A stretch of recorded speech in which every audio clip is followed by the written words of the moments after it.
malaking bagay ng problema ko. Malaking bagay sa lola ko. Kumbaga, siya yung magulang ko, nung nawala na yung mga ama sa Uy, sasalta ka pa. Kahit hindi maganda o maganda. Masakit sa akin nung nawala yung lola ko. Parang yung mundo ko tumakbo.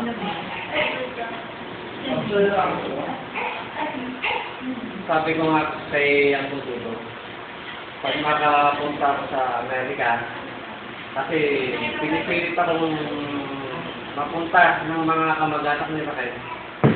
Sabi ko kay ang tuturo, si Lula, saka si ang tuturo, ang tutulungan ko pag makapunta ako.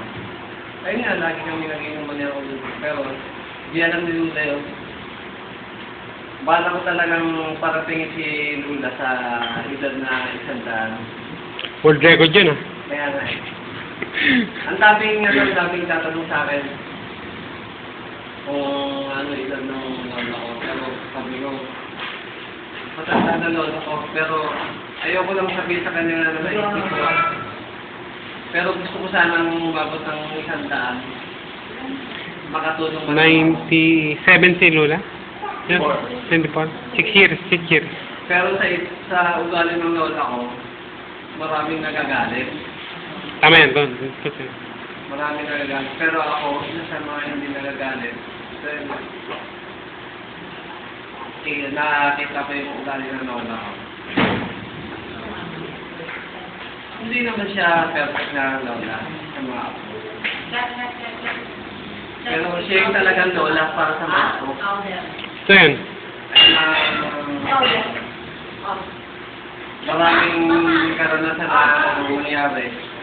Ang lola ko nasa tabi ko. Makaaway ko yung kapatid ko.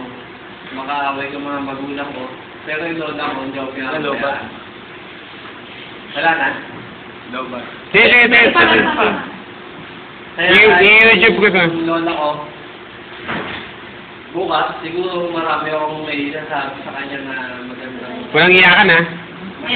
Pero, okay lang. Walang iyakan. Pero the best talaga lola ko. Gusto ko nga sanang mawala na ako. Basta ikaw na ako nandito pa rin sa mundo. Para maraming matututo sa mga kaalaman na gusto mong ipaiwating nila. Maraming hindi nakakaunawa, pero... Bakit tanong kaya, bakit si kay Lola, maraming hindi nakakaunawa? Maraming hindi nakakaunawa kay Lula dahil sa bagong ano ngayon eh, yung ano ngayon ng buhay. Tapos si Lula, akala ni Lula, yung buhay ng lumang buhay, siyempre sa ubang tanda, akala niya, gano'n, yung pwedeng, ano ngayon, i-apply. Pero si Lula, para sa mga apo, para sa mga anak, para sa kabutihan. Pero, yung masasabi ko lang pag galit si Lula sa tao, galit sa galit siya. Ang tanong ko, bakit kailangan kang mahalin ni Lula? Ibig sabihin, bakit si Lula merong pinapaboran, merong hindi? Dahil siguro sa pinapakita ng mga apo. Tama, di ba Kalen? Pinapakita ng mga apo. Kasi si Lula, Pero yung may pinapaboran, merong hindi. Yes. Si Lula walang pinapaboran ng mga apo, walang pinapaboran ng mga anak. Lahat mahal niya. Lahat mahal niya. Nakita ko sa kanya. Sa sarili niya lang. Akala lang ng mga apo, akala lang ng mga anak na may pinapaboran. Pero hindi, sinabi rin sa akin dito sa'yo.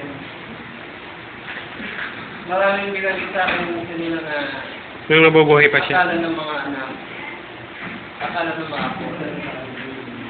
Merong pinapaboran sa Lula, pero hindi nila alam yun.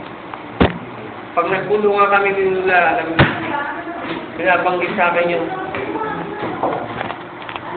Pero bukas ko na sasabihin, ha? Meron ka pang sasabihin bukas. Bukas, Bakit minahal ka ni Lula?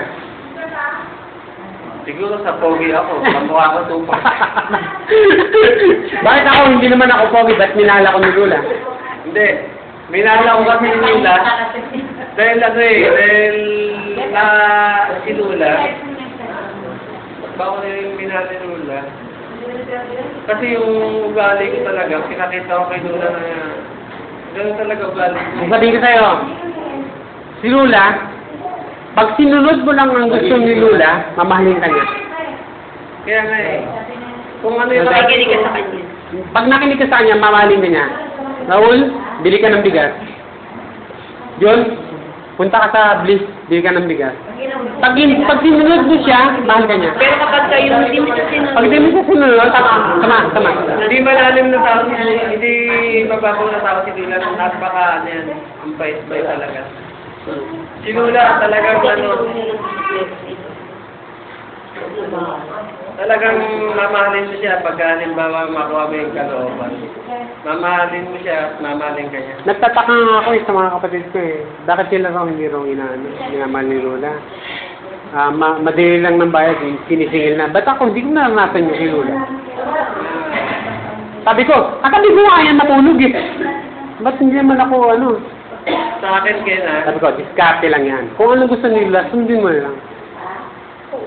hindi ako matandaan. hindi ako nagbigay sa kayo ng sama na loob. Kasi mahal na mahal ko talaga lola ko. Basta pagka halimbawa may problema, kung may problema siya, sinasabi sa akin yung Lula. Sabihan kami ng ayun, lahat na mabanggit niya. Ako naman, alam naman niya yung mga problema ko. Tsaka si Lula, pag nag-aaway ko ni Raquel, sa'yo pa rin kampi. Hindi. Hindi, sa'yo kampi. Bakit sabi Aminin natin yun. Hindi niya sinasabi sa akin, nakamping sa akin. Ah. Hindi niya pinapagit, napakasama ng asawa mo. Pero hindi niya pinapasama si Raquel. Hindi. Basta kampi lang sa'yo. Ano siya, alam mo lahat ng kamag-anak ko, kalaban ng asawa ko, pero si Ay, lang. hindi naman lahat. Oo. Kasi naman ako hindi ko nga kalaban si Raquel eh. Bakit ako blinak sa Facebook mo eh? Pero si Lula lang ang nagpakita na talagang siya lang ang makampi ni Raquel.